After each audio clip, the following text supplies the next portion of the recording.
Greetings loyal subscribers and honoured guests. Welcome back to the next part of my epic Dragon Age retrospective series. Today we've moved on to Dragon Age 2. Like my review of Origins, the script for this video is based on my original review with some additions and amendments. Although BioWare's sequel to Dragon Age Origins was eagerly awaited by myself and many others who had enjoyed the original game, in actuality the sequel had been turned out by BioWare and EA quite quickly. Unfortunately, this shows in a few key areas which I will get into shortly. Is this game an improvement on the first one in the series nevertheless? Time to investigate.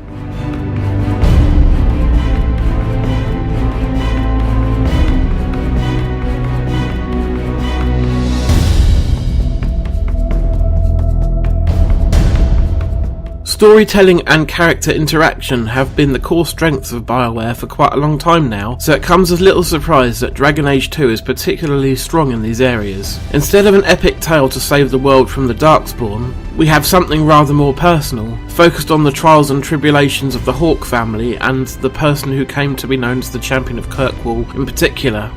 The game uses an unreliable narrator in the form of the dwarven rogue Varric, telling the tale of Hawke to Cassandra Pendergast, the Seeker of Light sent from the Chantry to investigate what has transpired in Kirkwall and find out who was at fault.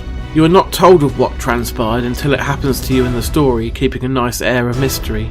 Varric is just one of a bunch of characters who will join up with you, and depending on how you treat him, he will either paint you to be a genuine hero, or if you become more of a rival than a friend, he will play down your exploits. It was rather nice to see Anders return from his brief introductory stint in Awakening, and this time his actions turn out to be rather crucial to the plot. Joining these two are Aveline, a strong and likeable warrior woman who reminds me more than a little bit of Brienne of Tarth from Game of Thrones. Meryl, a wonderfully ditzy Dalish elf mage who just happens to dabble in blood magic from time to time. Fenris, an elven warrior who was kept as a slave by a Tevinter Magister and was tortured. He absolutely hates mages for good reason.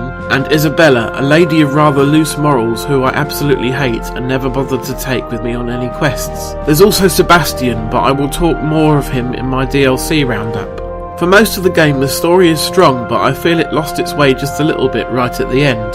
There'll be no spoilers here, but the outcome of the game felt very much out of control of the player, unlike the rest of it and unlike Origins, where even though you knew it would end with the death of the Archdemon, the specifics were very much left down to you. I didn't really like being forced down a particular path, and it left a bit of a bitter taste in the mouth. I know the writers wanted to get to a particular place so that they could set up Dragon Age Inquisition, but still, a bit more player choice would have been appreciated.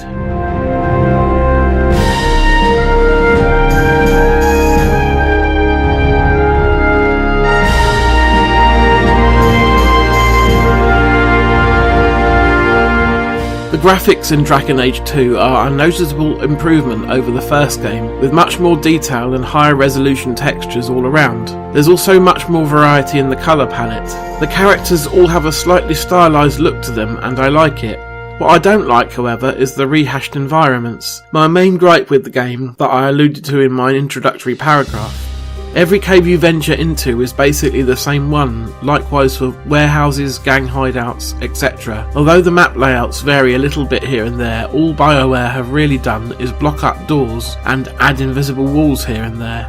It just feels somewhat lazy and rushed, and I wish they'd taken the extra time and released the game later rather than put it out in the state it is now. It prevents a good game from being a great one. Other than this, I did also notice some slowdown during some of the more frenetic battles, but this didn't happen too often. In terms of armour design, the stuff that you can pick up for your main character looks cool, but other than the odd upgrade for your party members that you can either find or earn by becoming their friend or rival, you can't really change their armour, which is a shame.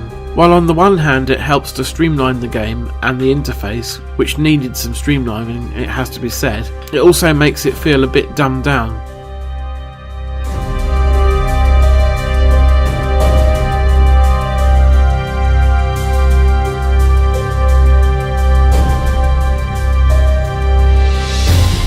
The quality of the sound overall in Dragon Age 2 is on par with that of its predecessor. There does seem to be an attempt to move away from celebrity voice actors this time around though, with the few exceptions being Eve Miles as the new elven mage character Meryl, she is Gwen in Torchwood, and Kate Mulgrew reprising her role as Flemeth.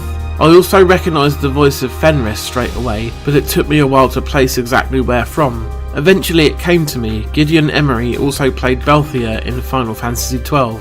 Anders makes a welcome return from his stint in the Awakenings expansion, something I hoped would happen in my review, and his original voice actor reprises the role. Music is once again strong, with hints of some of the themes from Origins intertwined with new compositions.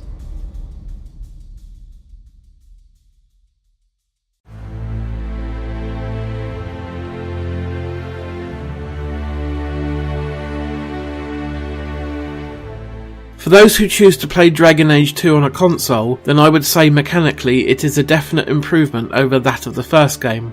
Now when you press an attack button you get an immediate one-to-one response, and everything moves around at a much faster pace, while also feeling far easier to control at the same time.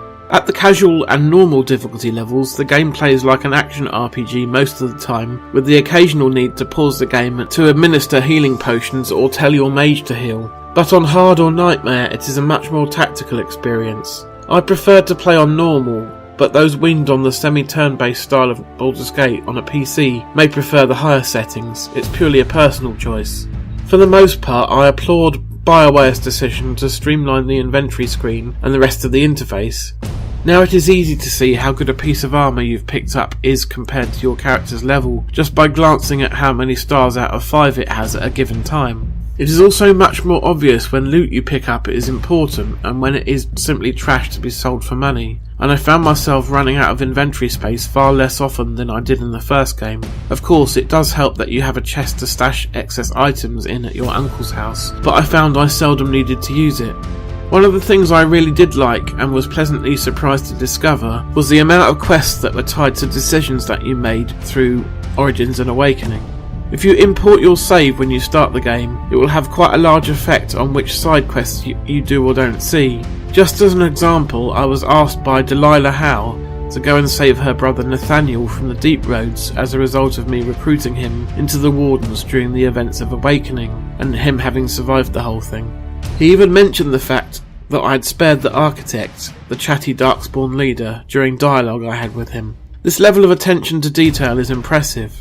I wish that BioWare had spent as much care on the level design as they had on the quests.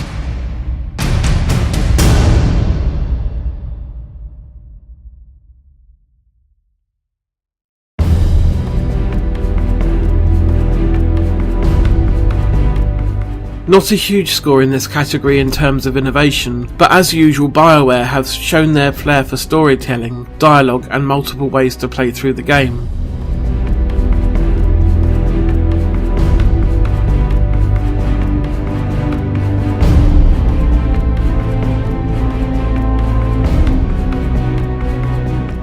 My first playthrough as a damage dealing warrior came in at about 35 hours or thereabouts, and I definitely didn't do all there is to do. This isn't actually possible in a single playthrough, as the range of quests you will be able to take on is governed, at least in part, on whether you imported a Dragon Age Origins save, what became of your hero, who ended up on the throne, and whether certain characters have survived through to the end of Origins.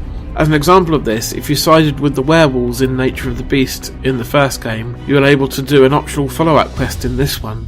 The balance of the character classes is much closer this time, with rogues being greatly improved. There are several different ways to play each class, for example a damage dealing warrior or a tank, a ranged rogue or a close-up sneaky stabby one, and a healing or damage dealing mage, or indeed a balance of both. Most of the recruitable party members can be romanced this time around, with the exception of Varric, I think, and you can play your character in a variety of different ways, from the valiant hero who is keen to help everyone with little reward, the mean bastard, and those who are only in it for the money. All this means that you can quite easily play through the game at least twice and get quite a different outcome. In my most recent playthrough, I decided to make my Hawk the snarkiest person who ever lived, and he really does have some fantastic lines if you go down that route. I recommend it.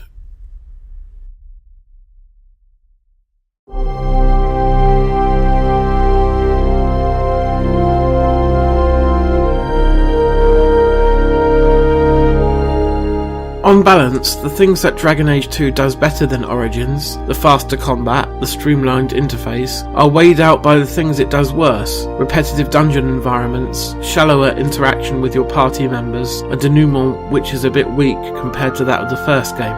So I'm going to give it the same score.